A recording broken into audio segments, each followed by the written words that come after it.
Have you ever watched a launch video or an ad and just it clicks? You think, wow, they totally get me. Well, today we're going to pull back the curtain on one of those brilliant videos to figure out exactly how that magic happens. We're deconstructing the art of persuasion. Okay, so let's just start with the one big question every single creator or founder has to ask themselves, right? In a world that is just flooded with content, endless noise, how on earth do you get someone to stop and actually listen to you? That's what this whole breakdown is about. And the tool we're going to use to break this all down is a super powerful, really timeless marketing framework. It's called Problem, Agitate, Solve, or PAS for short. It's this simple three-act structure that, trust me, is behind some of the most convincing messages you've ever heard. Let's see how it works. All right, first things first. You can't just jump in and start selling your solution. You got to establish a clear problem first, right? But it's not just about stating a problem. It's about framing it in a way your audience instantly gets. Let's see how this ad script nails it. See, the script doesn't start with all the doom and gloom. Nope, it starts with something we can all relate to, something really inspiring, that initial spark of an idea. This creates an immediate connection. Anybody who's ever had a dream or a project, they know this feeling. It pulls you in by finding common ground first. And here it is, the pivot. Right after getting you to nod along with that positive feeling, the ad brings in the conflict, the gap. It's such a simple but, man, a powerful metaphor for all the stuff that gets in the way. The dream's over there, success is way over there, and you're stuck right in the middle of this gap. So, really, this whole problem stage is all about creating empathy.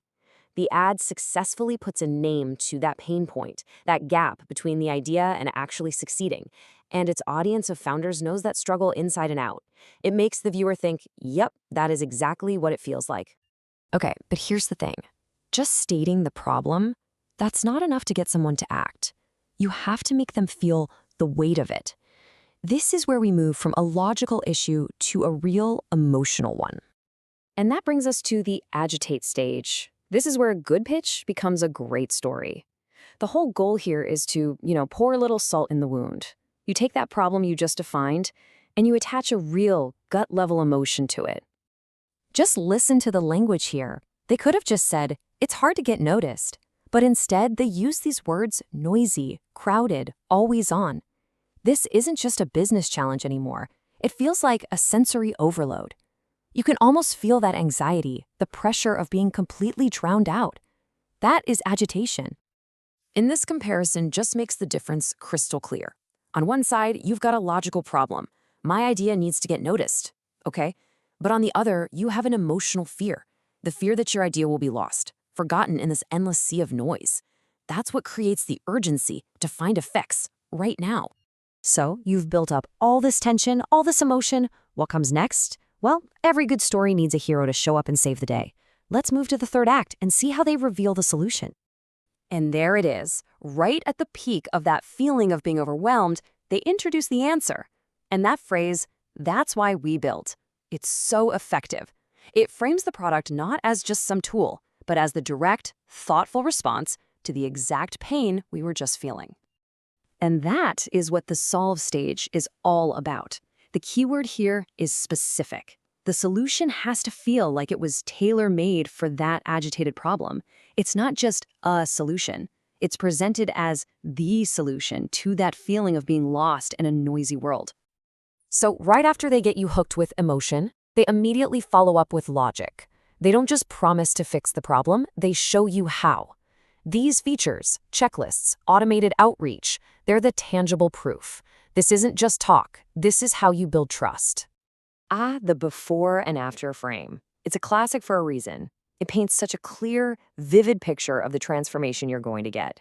You go from chaos to control, from juggling a million things to finally focusing, from just another launch to making a real impact. It makes the value so obvious and really desirable. But the really great pitches, they don't just stop at solving a problem. They sell something bigger. They sell a new future, a new identity. And this is the final, and honestly, the most powerful layer of the whole message. This line right here, it's just genius. It completely reframes the entire conversation.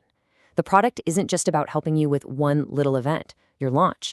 It repositions itself as a strategic partner for your entire journey.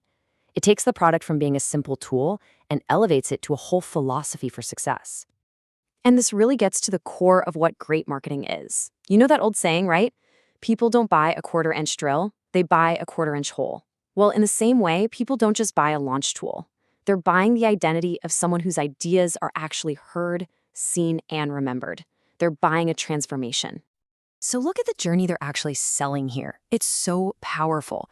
You start as a startup, which is kind of a temporary, often struggling state. Then, by using their tool, you transform into a standout, which is a permanent, awesome quality to have. What an aspirational promise. And this is the ultimate sale. It's not about launch checklists anymore. It's about graduating from who you are right now to who you've always wanted to be. That emotional payoff, that feeling is so much more powerful than any bullet point list of features could ever be. So, as we wrap this up, I'm going to leave you with this question.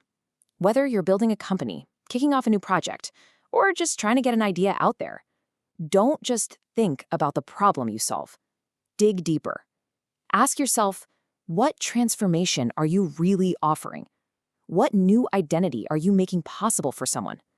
Because that's the secret to making your idea truly stand out.